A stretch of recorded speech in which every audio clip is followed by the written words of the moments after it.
Sounds like we're getting some sound from Peter. Hello? Right. Hey, Can you Peter. hear me? Can you hear me? I can hear Oh, you. we can hear you. Okay, Yeah, we good. can definitely hear you. I don't have any video, I Unfortunately. guess, but this is what it's got to be. All right, fair enough. Fair But enough. your face is like the only reason that we needed you here. Oh, well, sorry guys. No, it's okay, man. Fair Yeah, enough. we'll. My life is a disappointment, so why should this be any different? You know what? I think I might have a nice. No, I won't. I don't think. Well, I'm just going to add that part. Uh, we'll put a picture of you with your wonderful girlfriend. So when you're talking, it will not be like socially awkward. How's that? I mean, that's fine. Get one of them, or you get one of the ones with my mustache.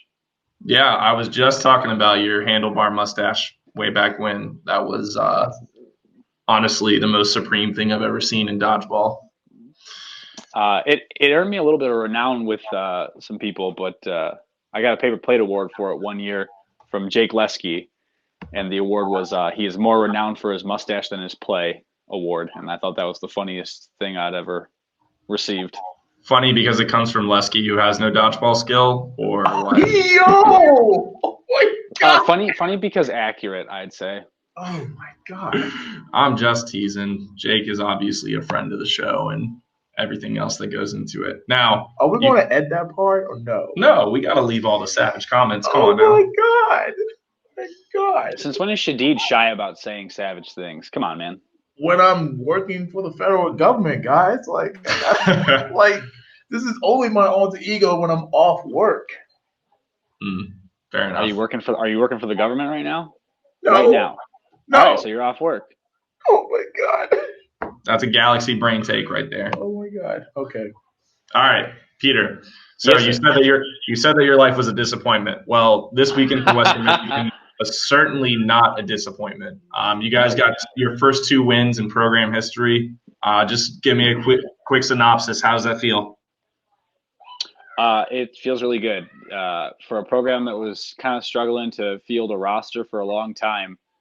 To be able to travel, this is our first tournament outside of Michigan as well. So to be able to travel outside of Michigan and get 2 wins on the road feels pretty good. Yeah, man, it's nice for to see the sure. program. It's nice to see the program finally kind of take some legs and start to grow a little bit. Absolutely.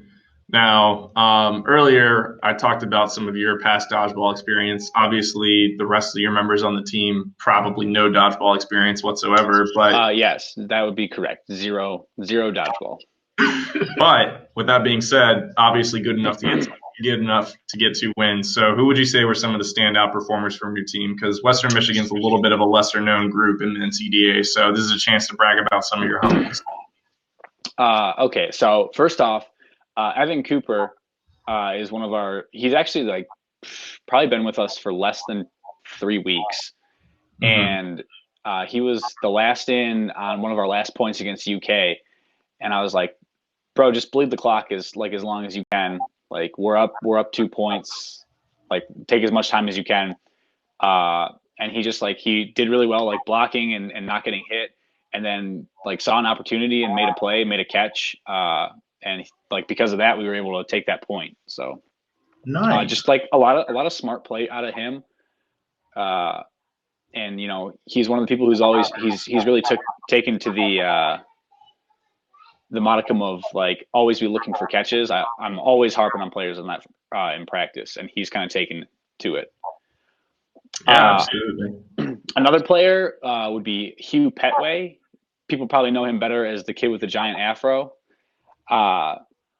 He just made 2 or 3 clutch plays that like just turned points around for us, and I was really not expecting it out of him. And he just he made a clutch catch here, a clutch catch there, and it was great to see. So, and he's probably one of the most easily hyped people I've ever run into. So that's awesome. See, Cooper, and you said Hugh Petway. Yeah, Petway. Petway. Interesting. Well, glad to hear that. Sorry, go ahead. I had a lot of other. I mean, I had a lot of other guys that I think they did like a good job, but just it wasn't like super clutch standout moments. It was just like consistently good burn balls, consistently good like decision making.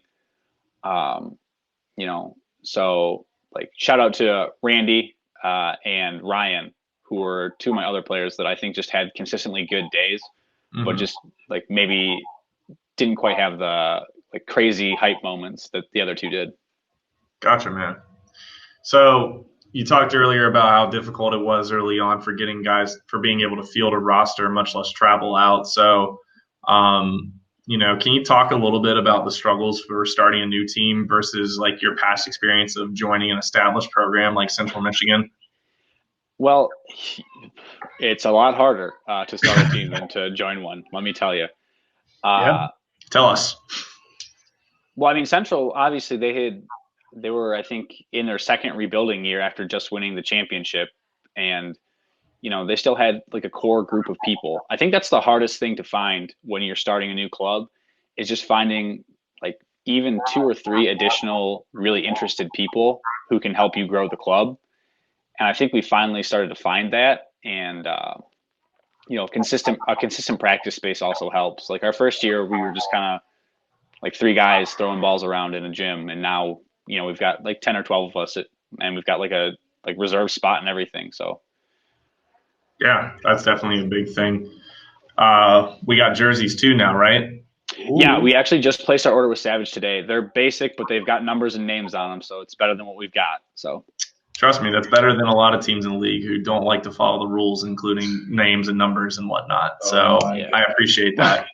One of my players asked me today, he's like, "Can we put nicknames on it?" I was just like, flat. I was like, "No, we can't."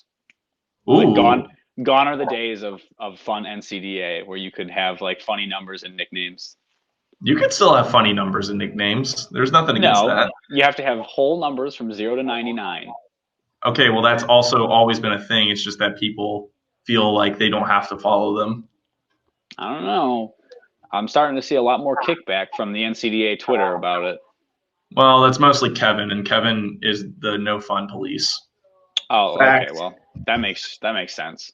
Facts. No, but that is really good to hear all the progress that you've been making with the club in that regard. Especially, and I think one of the bigger things is like you guys being able to field a competitive team after, playing some like just hard schedules, like, playing all the Michigan teams, and whatnot, and being able to get guys to keep coming back out. So it's really commendable from that regard for sure. I mean, Michigan is a great region, but it's also a double-edged sword, right? Like you get all these good teams to play against and, put yourself and your team up against, but also you get the tar kicked out of you for the first like several years because they're all so good and established. Mm-hmm. But like, going into MDC, going into the GV gauntlet, I just was straightforward with my players. I was like, look, these guys are all like, top tier teams. I told them who GV. I'm like, GV's won like 6 years in a row, except for last year. Shout out Towson. Central was right there in contention for like 4 of those 6 years. Mm-hmm. These are top tier teams, and we're gonna go, and we're probably gonna lose a lot of points. But if we can grow and learn while we're there, then it's a win for us. Yeah, definitely. That's a very mature approach to take there. It comes with being 600 years old.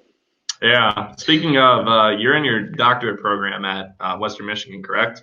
Correct. What are you studying? Math. Yeah, just math. That's it. Got any particular plans in mind? Not yet. I'm just working on graduation. Graduation is what I'm most trying to get through. I'm just trying to get through the program, to be honest. Fair enough. You graduate this year or next? Maybe never. I don't really know. Jesus. It honestly depends. It depends on how a dissertation goes. Because like you got to take some classes, take some exams, and then when you're done with all that, you've got to write and present and defend your thesis. So some people do it. I know one guy, he's done the entire thing in 3 years. I know some other people who've been there for 7. So I'm hoping for a happy medium. Gotcha. See, I like to think I'm one of the smart ones for deciding to just quit school when I stopped having fun with it and just go make money. No, but that's really impressive stuff, man, for sure. It'll be impressive if I graduate. Part of the struggle is going through the wasteland and the hero's journey for those who are English majors. I was not an English major for sure, but that's a very common theme that comes up in storytelling. All right. So speaking of storytelling, though, I would say the biggest win for you guys was getting that win over Kentucky. So, walk me through what happened there. Well, it was kind of nice because this was the first time we were on the upper end of having more players on the field. So, because Kentucky only brought 9, and when we were shaking hands with them, I told them, I was like, it's a good thing you guys didn't bring 12 because this could have been a lot different of a game. But the first half was really rough for us. We did manage to score a point, but it was 2-1 at half.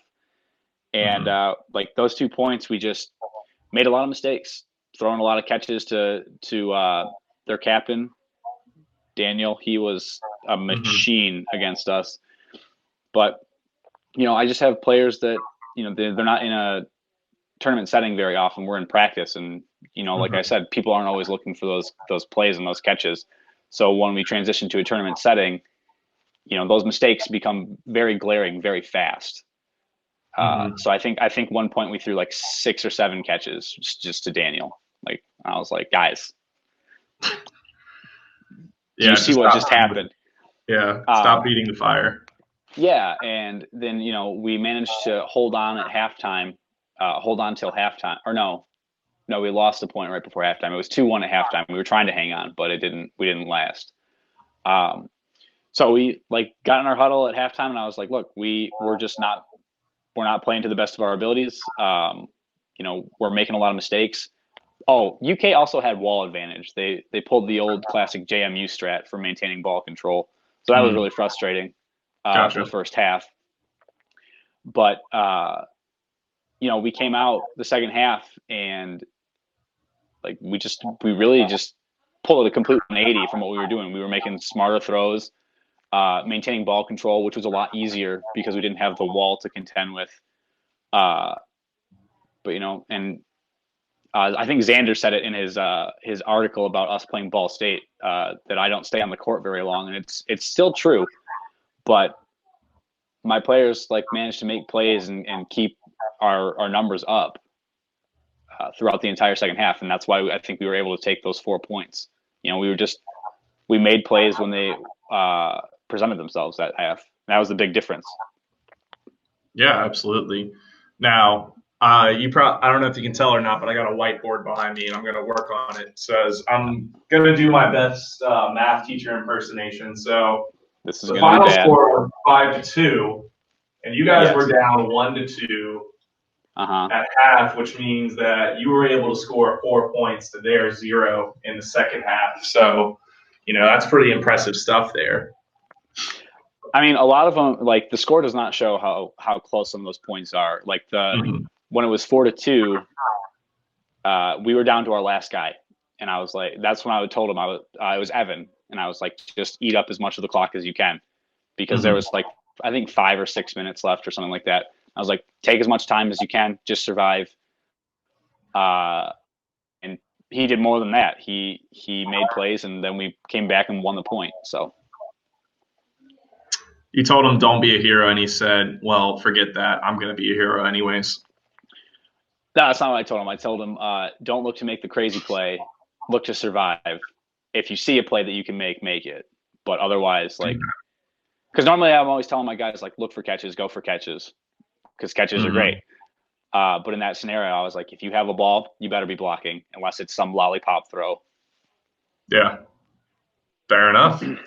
All right. So I'm going to get you out of here because I know you got other stuff you got to focus on tonight. What's next for Western Michigan University? Well, I was actually just talking to Wes today, and he was like, yeah, and BG's having a tournament.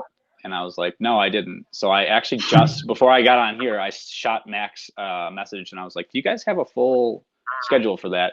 So we're going to see if maybe we can go to two out-of-state tournaments this semester, which would be dope. But other than that, we're just looking towards nationals. We were going to go to the war, but it happens to fall on the weekend. People are supposed to be back from spring break, so people just weren't able. They were not willing to come back early to go to Ohio. Gotcha, man. All right, well, that's really cool. Congrats on the successful weekend, and looking forward to more Western Michigan success this year. Yeah, I'm looking forward to producing some more success. All right, awesome, man. Take care. Yeah, you too. Have a good one, guys. You too.